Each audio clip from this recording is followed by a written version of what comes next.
saya, karena saya pengacara ya, menurut saya sangat menyayangkan pengacaranya karena terlalu lemah. Ya, bagaimana kalau kita punya klien, apalagi kan kita dekat banget sama Ipul, aku akan mempertahankan hak asasi klien saya.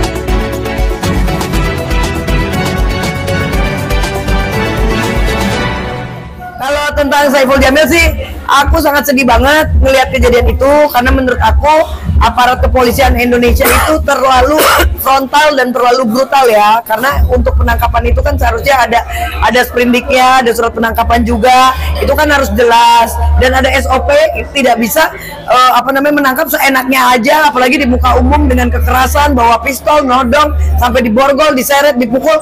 Itu menurut aku sudah sangat jatuhnya penganiayaan gitu loh. Jadi kalau aku jadi pengacaranya udah pasti aku akan lapor propam dan bersurat kepada Kapolri gitu loh. Karena apa? Kalau ini dibiarkan nanti semena-mena, kan kepolisian lagi mengharumkan namanya nih kemarin akhir tahun. Banyak kejadian-kejadian kan yang polisi terlibat narkoba lah, ya kan? Masa sekarang awal tahun gebrakannya seperti itu? Apalagi kan ini polsek ya. Untuk polsek kan kecil gitu skupnya, kok berani banget sampai seperti itu? Udah gitu salah juga lagi kan? Harusnya kan ada praduga tidak bersalah. Orang bunuh aja kalau belum disidang belum tentu dia pembunuh, harus diselidikin dulu kan begitu.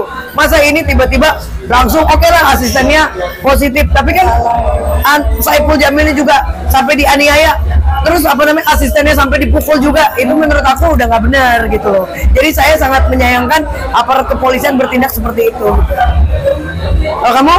Ya, kalau menurut aku ya itu tindakan yang tidak manusiawi sama sekali dari pihak aparat gitu ya. Karena itu mematikan karakter Saiful Jamil loh. Dia walaupun salah, dia tidak boleh ditangkap seperti itu. Dengan tidak manusiawi, brutal, dia itu bisa terjadi ke siapa aja. Anggap aja bisa terjadi ke siapapun. Mobil kita digedor-gedor sama orang berhelm loh. Iya. Dan mereka tuh rame. Iya. Dan kita kan nggak tahu dia siapa, dia berhelm. Kita nggak bisa lihat muka, dor.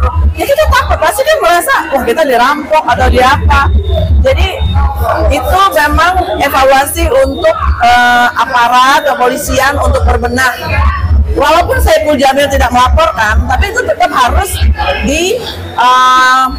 dievaluasi karena setiap orang punya hak asasi manusia. Betul. Itu bisa terjadi lagi ke siapapun, dan jadi semoga ini tidak terjadi lagi ke siapapun. Dengan itu polisi bisa berbenah begitu. Tapi itu penangkapan itu memang tidak manusiawi dan sangat brutal menurut saya.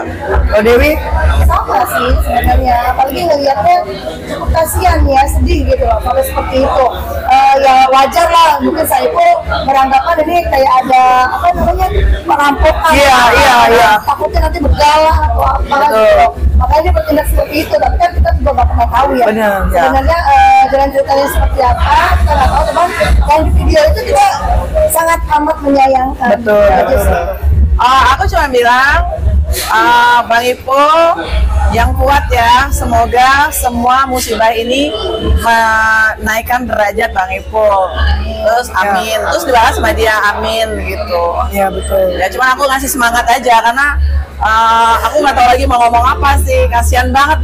Sempat waktu itu saya berpikir ya, sama temen juga bilang begini, Saiful ditangkapnya sampai seperti itu, mematikan karakter dia.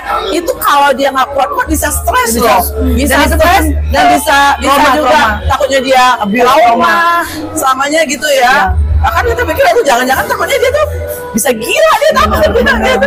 Karena bikin malu banget dan semua orang menonton diperlakukan terlalu kasar banget seperti itu. Harusnya kan ke pihak kepolisian baik-baik, ada surat perintah penangkapan, terus bicara baik-baik. Kalaupun di jalanan juga mungkin diikutin, terus ketika turun baru diajak bicara, ada surat perintah penangkapan. Tolong Pak Saiful, kita dari kepolisian ya kan, mungkin tolong ikut kami dulu, ada surat perintah terkait dengan narkoba gitu kan, mungkin harus ada sopan santun juga gitu. Jadi dibawa baik-baik, langsung dites baik-baik, jangan dipermalukan seperti itu, seperti bukan manusia diperlakukannya.